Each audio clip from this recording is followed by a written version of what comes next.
Yes, this is a very nice place you have here, Mrs. Vaughn. Very nice. Thank you, Mr. Vaughn, but please call me Margo, won't you? And this terrace out here, that's something else. You mind if I take a look? Oh, not at all. Go right ahead. I'm certainly hoping that the weather's going to be mild enough tomorrow that we'll be able to leave those doors open. Yes, it has been a bit cool the last few nights. I suppose even if we have to close them, there'll be plenty of room in here for everyone. Oh my, more than enough. You know, it's most generous of you, Margo, letting us have this lovely place for the party. Oh, not at all. It was my idea. Besides, WMON is picking up the bill. Oh? Well, it certainly is a terrific view out there. A little bit breezy. I was just explaining to Nola that I'm considering this entire party a business investment. You know, Brian was telling me that he's going to film the whole thing. Yes, he's putting it on videotape. He's bringing a minicam. But he is officially a guest. Oh, which reminds me, would you like to see the complete guest list? Oh, yes, thank you. You know, as much as I'm in favor of television coverage, I do wish we'd get a little attention from the press. Oh, I think I have that all covered. Do you know Mike and Nancy Carr? Afraid not. I see their names here on the guest list. Yes, well, Nancy Carr is a reporter for the Monticello News. Ah, and isn't he Draper's business law partner? Mm-hmm. I think you might find a few other names on there that you won't recognize. Dr. and Mrs. Kavanaugh. Yes, she's Nicole Drake, the anchor person on my news program at WMON. Well, the list looks fine to me. There's just one name I'd like to add. Oh, what? I'd like to invite Deborah Saxon.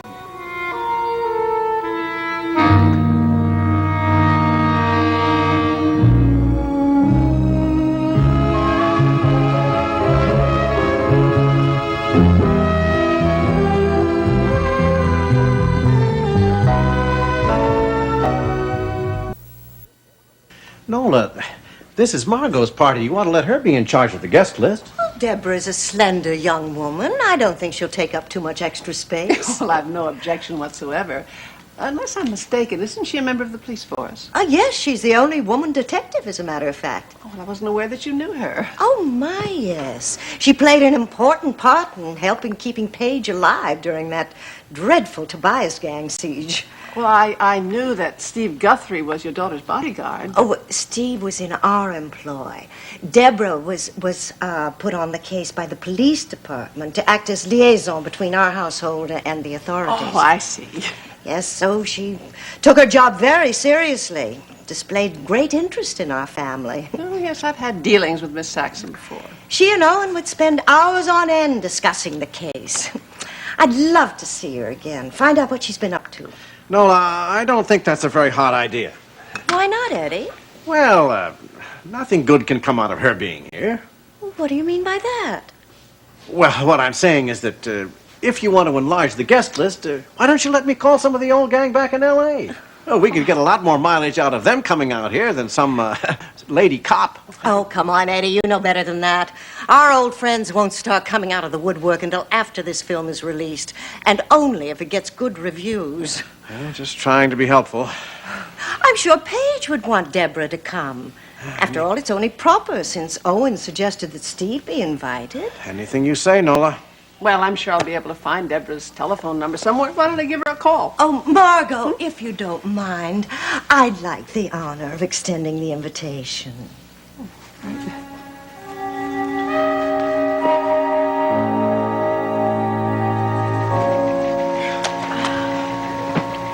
Why do I get the feeling everybody on the force knew I was going to rejoin?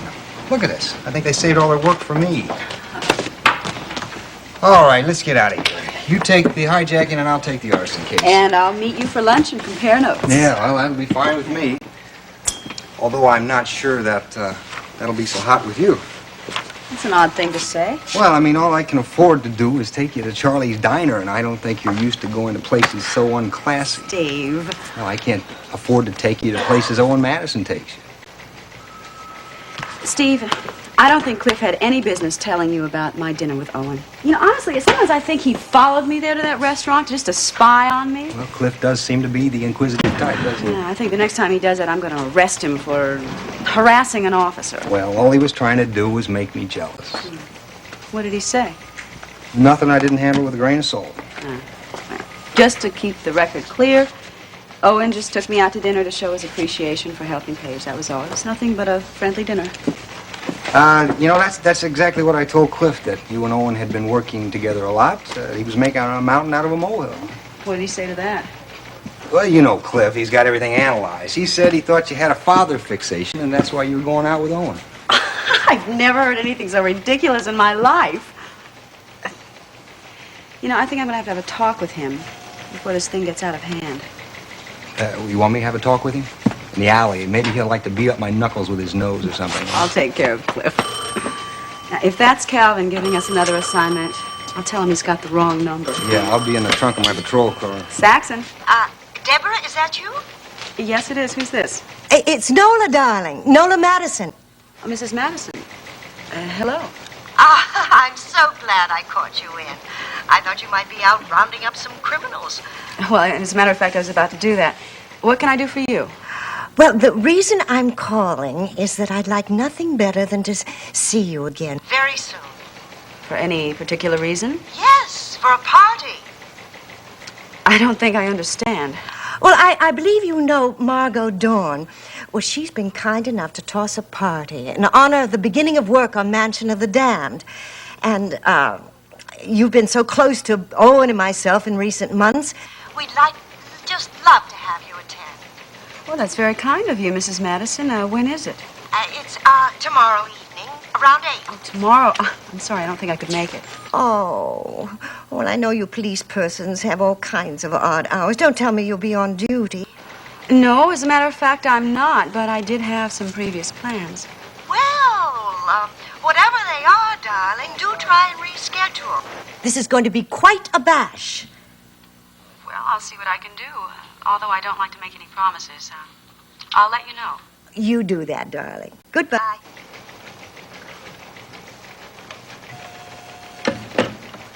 I see you got an invite to the big showbiz party. From Nola Madison herself.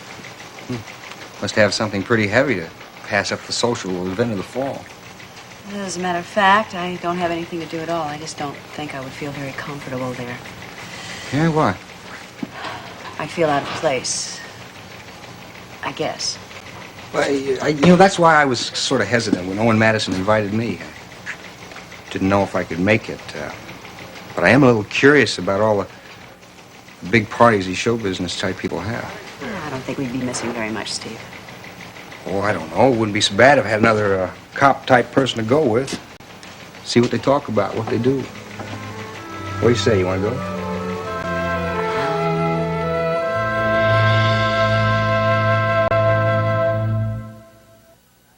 Well, as you suggested, I made sure all the guests were aware that this was not a fundraising party, that the film was completely paid for. Oh, completely by Owen, poor man. Well, he won't be poor man very much longer. This is going to be a moneymaker. Oh, well, I'm sure you realize that my husband isn't doing this for profit. He's doing it for his family. Oh, really? Yes, he's risking so much for this movie, Margo, I can't tell you. Not just money, but his reputation as well. It means a great deal to him. And to me, too. Yes, I'm sure it does. You know, I think I would sell my soul to the devil if it would guarantee that Mansion will be a hit. Don't you put your faith in the devil, honey. You put your faith in Eddie. You do the film, I'll do the promoting. Well, I just hope my party helps a little bit. Yes, about the party. See, I was wondering if we could have some sort of decorations. You know, like maybe a big horseshoe of flowers for the luck of the pictures. I mean, nothing that corny, you mean. I think Eddie liked your idea of a theme party, Margo. We could have deviled ham canapes and... How about deviled eggs? And devil's food cake for dessert. Hey, that's a great idea. And then we could have a disco version of Witchcraft for the background music. Well, let's not get carried away, Eddie. Oh, you leave this to me now. I'll have the audiences lined up for that flick before it's even out of the cutting room. Look, I have a suggestion. Remember that poster you showed me yesterday? Has that been completed, the one for the movie? No, it hasn't. No, all we've got is some of the original artwork for the early productions. Both of them. Hey, that's an idea. Maybe we could put something together, you know, and maybe put it over the fireplace, if that's all right with you, Mrs. Dorn. It's a super idea, I think. Oh, April, darling. I didn't mean to interrupt. Well, that's no devil. Looks like an angel to me. Oh, she is. This angel just happens to be my daughter. Yeah. Well, I do. You just go on with your meeting, and I'll Darling, stay here just a minute. I'd like to introduce you. Now, this is Nola Madison, my daughter, April Scott, and this is Eddie Vaughn. How do you do? Pleased to meet both of you. I've seen you reporting some of the news for WMON recently. You're quite good. Well, thank you very much. As a matter of fact, I was working with your son. Lucky Brian. Oh, well, April happens to be a happily married woman. It's just she hasn't been feeling very well, so she came to stay with me for a little while for some TLC. Oh, nothing serious, I hope. No, thank you. Excuse me, Margo, if you're going to be busy in here, I can give Logan a call and tell him I'll meet him at his office. That won't be necessary. We're going to be going soon. But, darling, are you feeling better? Oh, much better than I did this morning. So good, as a matter of fact, I'm going to go put a little food in my stomach. Excuse me. Well, I do hope you'll be recovered by tomorrow. We'll be expecting to see you at our party. Oh, yeah, Margo told me about it. Well, I'm just going to have to wait and see how I feel. Do you work at WMON full-time, April? Well, I was. She just took a little time off recently, but she's going to be back in the saddle very soon. In fact, I think it'd do you good to go right back to work, darling. Hey, swell. How about doing an interview with the star of Mansion of the Damned? Oh, please, Eddie. I don't think April even knows what the movie's all about. Well, as a matter of fact, I know very little except that it's about witches and spells. And... That's right. But you know, there's a great angle for an interview. This picture has a curse on it. Oh, for heaven's sakes, Eddie. No, it's true.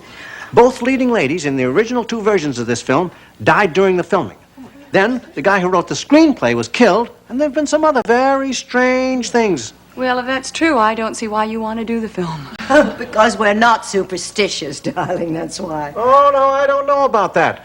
The other night when we were discussing the film, a bolt of lightning came smashing right through the window. Oh, no. It sounds as though someone up there doesn't like you very It much. wasn't a bolt of lightning. It was a limb from a tree that had been struck. Well, it's all the same thing, right? And then when we went out to Glenboro to look at the soundstage, well, Nola was reading one of the spells. Suddenly, wham! One of the spotlights just blew right out.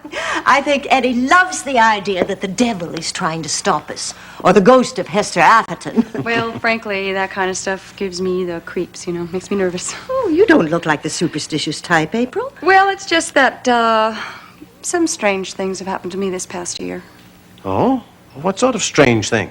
April had a very serious fall, an accident. She almost died. Well, actually, I did die, but only for a couple of minutes. It's quite a long story, but anyway, after it was all over, I had premonitions and visions. You mean visions of the future? Yeah. They were all awful. They were about death and accidents. Well, did any of them come true? Too many. Say, that's very, very interesting. Maybe you have some mysterious power, April. Maybe you're a witch yourself. Not funny, Eddie. That is all in the past.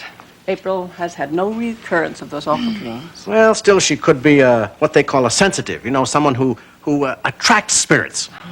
I'm sorry, I'm only kidding. Yeah, well, I'd rather forget about the whole thing. Well, look, there's something we're forgetting about, which is the time. We promised to meet Owen at 11:30, remember? We better get Heavens, going. I've got to get to the studio. Well, it's been a great pleasure, Mrs. Dorn. Thank you. And a very special pleasure meeting you, April. Angel. But I'll see you to the elevator.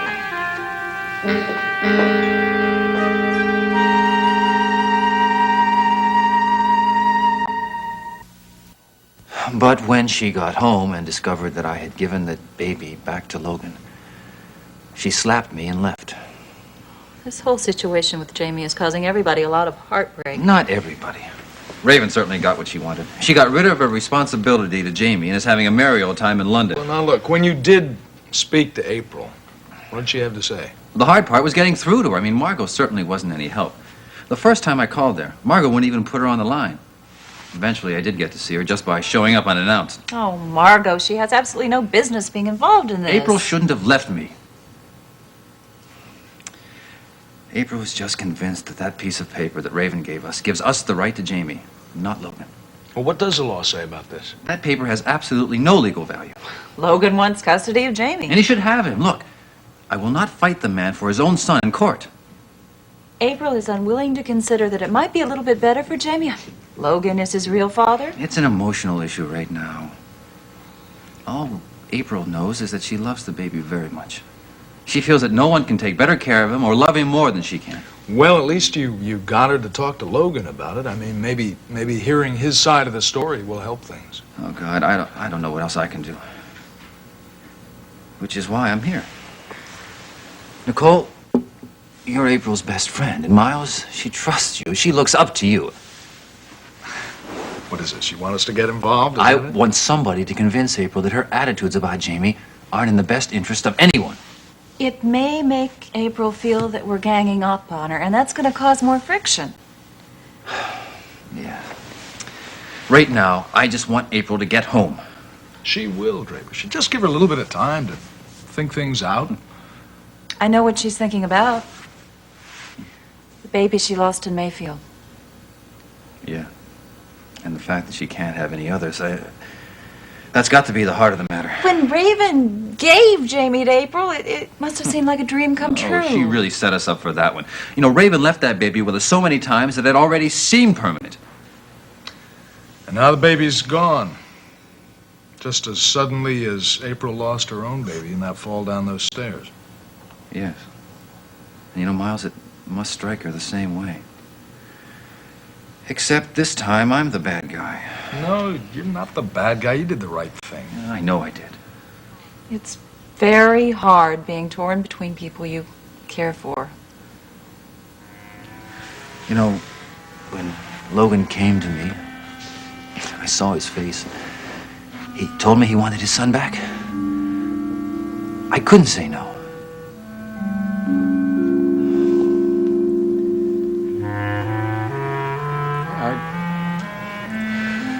I just wanted you to know that Jamie's being well looked after, that's all. Geraldine's taking real good care of him. Yeah, Draper told me how fond she is of Jamie.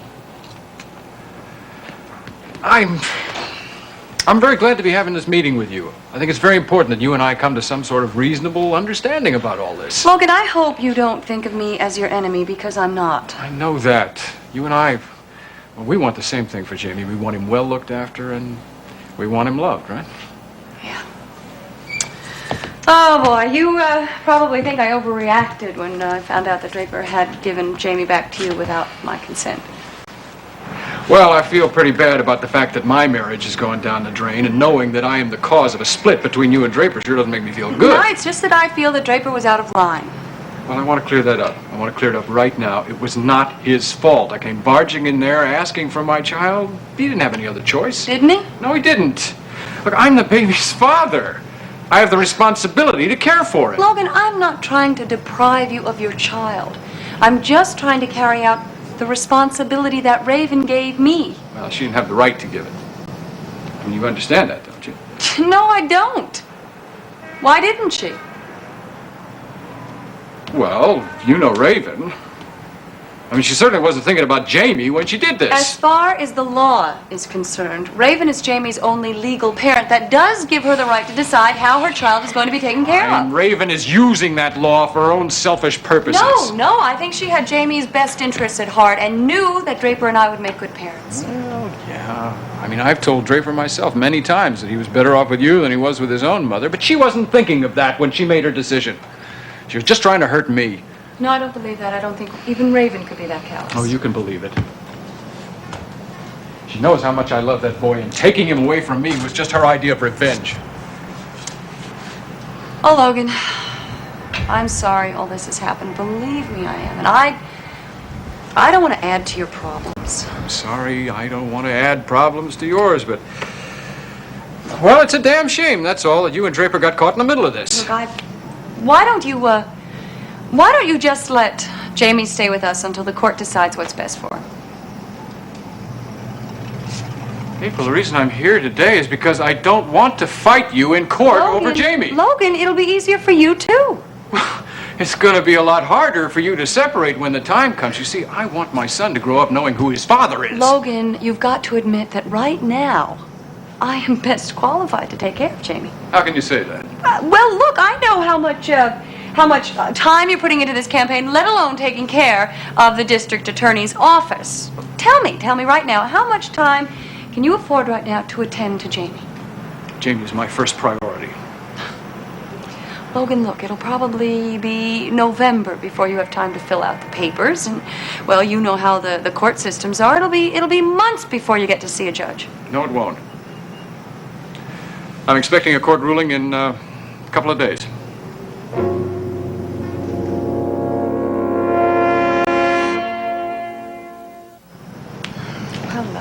you seen a judge yet? No, but I expect to before the week is out. You certainly aren't wasting any time, are you? Well, I'm not so sure you're not pulling a fast one on me, getting in there first before I have a chance to show the court the papers Raven gave me. April, believe me, this has nothing to do with you. I want this done quickly so that Raven can't come waltzing back in here on a whim and try and take Jamie back. When is this court hearing? Well, I don't know. I mean, Draper got Judge Fennington to accept the papers on short notice. I expect to hear from him any time now. Draper did? Yeah. I'm only asking for legal guardianship to start with, but, once I get that, then I will file for adoption. Wait a second. Is this judge a friend of Draper's? Not that I know of.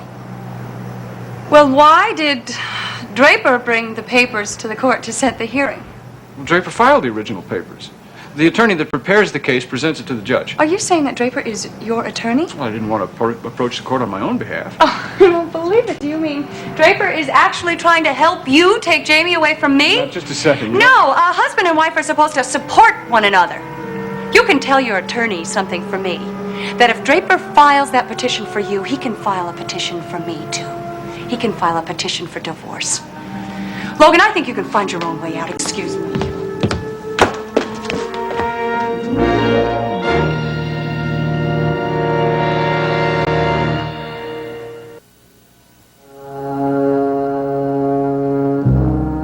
Seems as though a harmony is hard to find,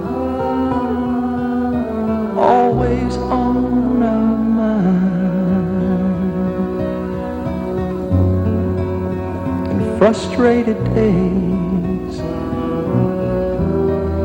pass without sight, the edge of night